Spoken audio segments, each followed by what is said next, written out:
자, 22번 문제부터 한번 보도록 합시다. 지금 사실 여기서 문제 자체, 지문 자체의 내용이 그렇게 어렵지 않기 때문에 고전소설과 현대소설은 문제 해설만 하고 넘어가는 형태로 진행합니다. 알겠죠? 자, 22번부터. 자, 꿈 나와요? 안 나와요? 나오죠. 자, 꿈 나오는데 불길한 예감을 느끼게 하는 꿈이기 때문에 틀립니다. 자, 세밀한 외양 묘사 같은 거 이 글에 없었죠. 그리고 배경 묘사에 대해서도 없었고 밝고 역동적이다. 이 글 전체적으로 좀 어둡습니다. 자, 그리고 대화와 뭐를 통해 서술을 통해 이건 당연히 맞는 말이겠죠. 대부분의 소설에서. 자, 사건을 둘러싼 다양한 갈등을 다루고 있다고 했는데 이 글에서 뭐 특과 진사의 갈등도 나타나고요. 그리고 지금 같이 도망갈까 말 것인가에 대한 진사와 운영 간의 갈등도 나타나고요. 그 운영과 진사의 사랑이 이루어지지 않는 이유가 운영이 뭐의 신분이기 때문이죠? 궁녀의 신분이기 때문이죠. 그렇죠? 그래서 인물과 사회의 갈등도 나타난다. 그런 면에서 답이 몇 번이다? 4번이다. 이렇게 보실 수 있을 것 같고. 자, 그 다음 23번 문제로 한번 가보도록 하겠습니다. 23번 문제로 가서 자, 미안합니다. 자, 23번 문제로 가서 자, 윗글의 내용에 대한 이해로 적절하지 않은 것은 이라고 얘기했는데 자, 적절하지 않은 것이라고 얘기했는데 특히 산중의 운영의 재산과 보배죠. 그렇죠? 숨기고자 하며 큰 상족께서 의심할 것이라고 말하는 것으로 보아 특은 그럴듯한 이유로 진사를 설득하고 있는 겁니다. 특은 어떤 인물이에요? 간교한 인물이고 진사는 그러한 특의 간사함을 알아차리지 못하는 순진한 인물이죠. 순박한 인물입니다.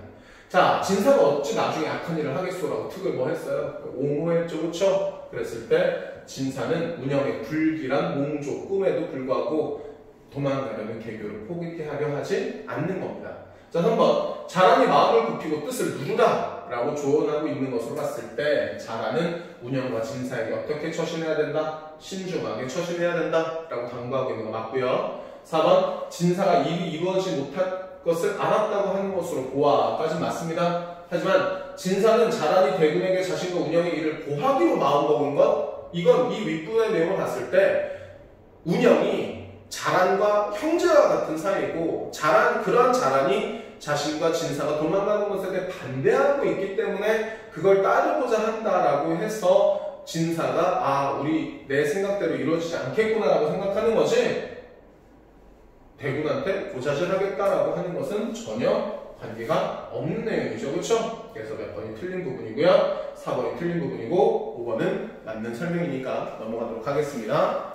자, 그 다음에 24번을 한번 보도록 할 텐데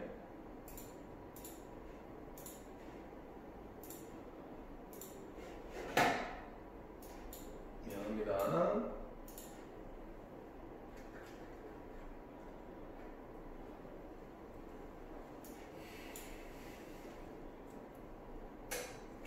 기억에서 미음에 대한 설명으로 가장 적절한 거 찾는 문제입니다.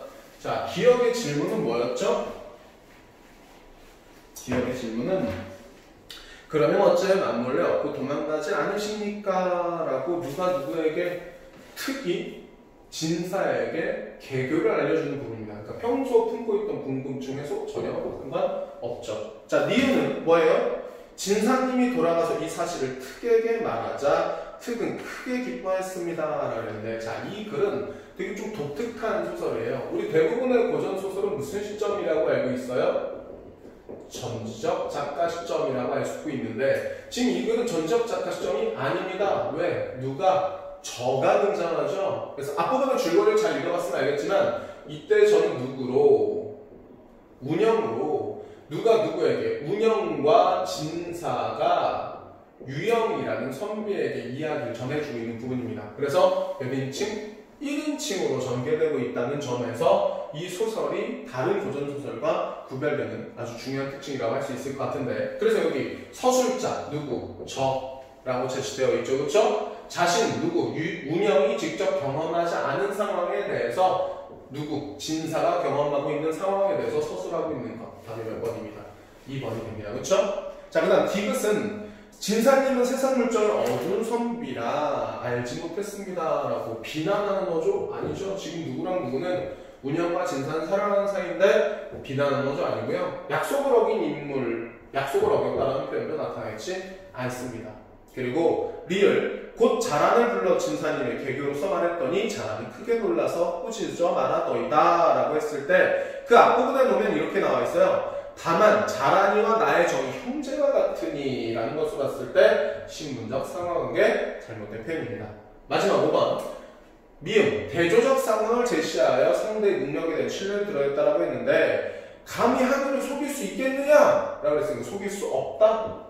신뢰만 드러낸다는 것도 적절치 않은 표현이 되겠습니다. 그렇죠? 자, 그 다음에 25번 문제. 사실 문제를 푸시려면 지문을 읽기 전에 얘부터 꼼꼼하게 읽고 나서 지문을 읽고 문제를 푸셨어야 하는데 한번 봅시다. 자, 운영조는 주인공이 추구하는 개인의 자연스러운 욕망과 이를 억압하는 현실의 문제를 다루고 있다. 아까 얘기했죠? 운영자는 운영이 궁녀이기 때문에 진사와의 사랑을 이루기가 어려운 상황이라고 얘기했습니다. 그렇죠? 그래서 개인과 사회 간의 외적 갈등이 나타나는 소설이라고 했어요. 자, 이를 통해 이 작품이 창작된 것으로 추정되는 17세기 이미 개인적 욕망을 중시하는 경향이 나타났음을 짐작할 수 있습니다. 한편 이 작품에서 주인공들과 갈등하며 궁녀를 억압하는 대군은 악인으로 그려지지 않고 해요. 중요합니다. 대신 악인의 역할은 특이라는 주변 인물에게 맡겨져 있습니다. 이런 요소로 인해 이 작품은 선을 대변하는 인물이 악을 대변하는 인물과의 대립 끝에 승리하면서 중심 갈등이 마무리되는 고전소설의 전형적인 서사 구조에서 벗어나 있다라는 게 포인트가 되겠습니다. 어떻게? 보기 제대로 분석하고 문제 푸셨죠? 실제로 이런 문제 같은 경우는 보기를 읽고 바로 선지를 어느 정도 분석해내는 연습을 하셔야 됩니다. 자, 계속 봅니다.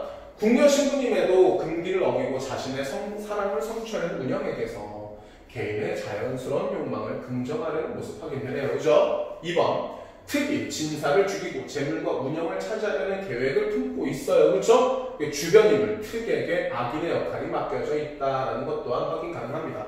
3번 대군이 분노하면서도 자란으로 하여금 운영을 구하게 하는 데서 주인공의 욕망을 억압하는 대군이 전형적인 악인으로는 그려지지 않고 있는 거죠. 4번 운영의 욕망이 성취되기 위해서는 대군이 지배하는 궁궐을 벗어나야 합니다. 그렇죠? 이 작품에서 궁궐은 개인의 삶을 제약하는 현실의 억압을 상징하고 있는 거죠.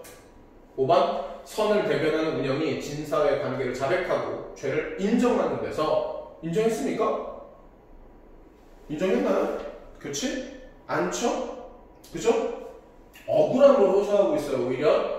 그리고 고전소설 권선징악적 서사구조에서 벗어나 선인이 악인에게 패배하는 모습? 여기서 지금 운영이 선, 대군이 악인가요? 그렇지 않죠? 그리고 권선징악의 서사구조에서 벗어나 있다고 했으니까 몇 번이 답이네요? 5번이 답이라고 볼 수 있습니다. 그렇죠?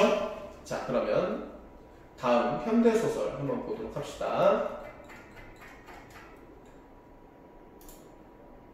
현대소설도 문제를 위주로 한번 보도록 할 텐데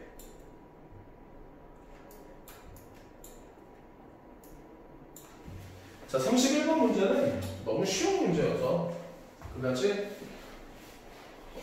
틀린 사람이 없을 거라고 판단입니다. 답은 몇 번이죠? 1번이죠? 자, 어디 있습니까?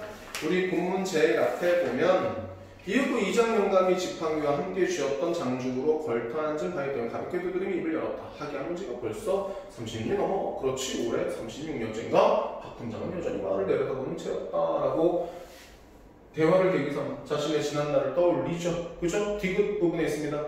이장 영감은 어느새 황소 같은 더벅머리 총각으로 돌아가 라고 해서 답이 몇 번? 1번입니다. 굳이 더 설명 안 해도 상관없겠죠? 자, 그 다음에 32번 문제 한번 보도록 하겠습니다. 32번.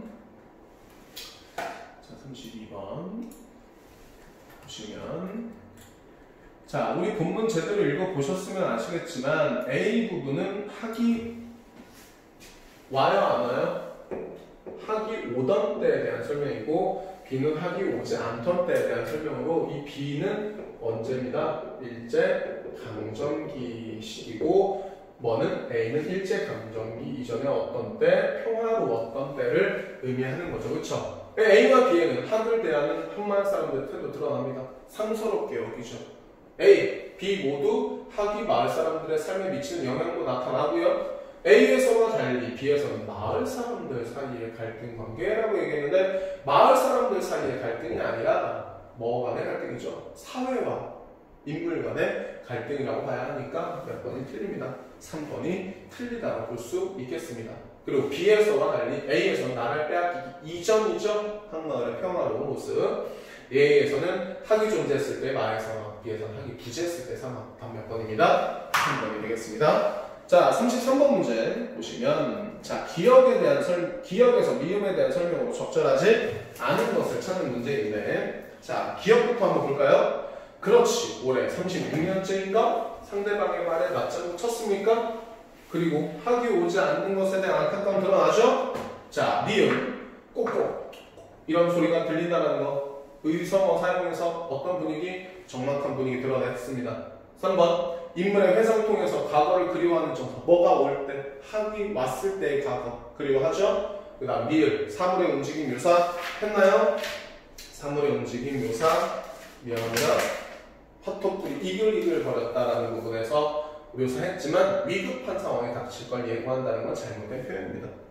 평화롭고 흥겨운 분위기죠. 미음, 과장된 표현, 한마음은 그대로 무덤이었다라고 과장된 표현 사용했고 항마을에 처한 비극적 상황. 그리고 이 항마을에 처한 비극적 상황은 곧 일제강점기 우리 민족이 처한 상황을 상징적으로 보여준다는 것 또한 우리가 꼭 기억해야 되겠습니다. 그렇죠? 자, 그 다음 34번 문제. 자, 속신이란 공동체 구성원들이 특정한 자연현상을 경험에 근거하여 인간세에 대한 징후로 해석한 것으로 속신은 무관한 사건들을 인간론적 관점으로 설명하는 것이 미신으로 취급되긴 하지만 하지만이에요. 그럼 이 뒷부분이 중요한 거네요. 공동체의 소망을 자연물에 투사하여 집단의 안녕을 도모하는 기능. 특히 여기서 뭐죠? 학이죠. 학. 그래서 집단의 권한과 소망을 그리고 있습니다. 그렇죠? 그래서 선지를 분석을 해보시면 자 언제부터 학이 이 말을 찾아왔는지는 정확하지 않지만 학이 오면 좋은 일이 생긴다는 항마을 사람들의 속신은 공동체 기대심과 투영된 결과 맞죠? 학이 찾아온 시기에 씨 뿌리기를 시작하는 것은 항마을이 영위하는 농경 생활이 학에 관한 속신에 따라 이루어지고 있다는 거 맞습니다. 그렇죠? 자, 항마을 사람들이 봄 내 여름 내 비한방을 아는 거 가뭄이 왔어요. 일제강점기의 고통스러운 삶이죠. 학의 부재에서 학이 오지 않았기 때문이다라는 것은 자연현상을 단서로 인간이 처한 상황을 해석하고자 하는 속신의 일반적 특징을 보여주는 거라고 할 수 있습니다.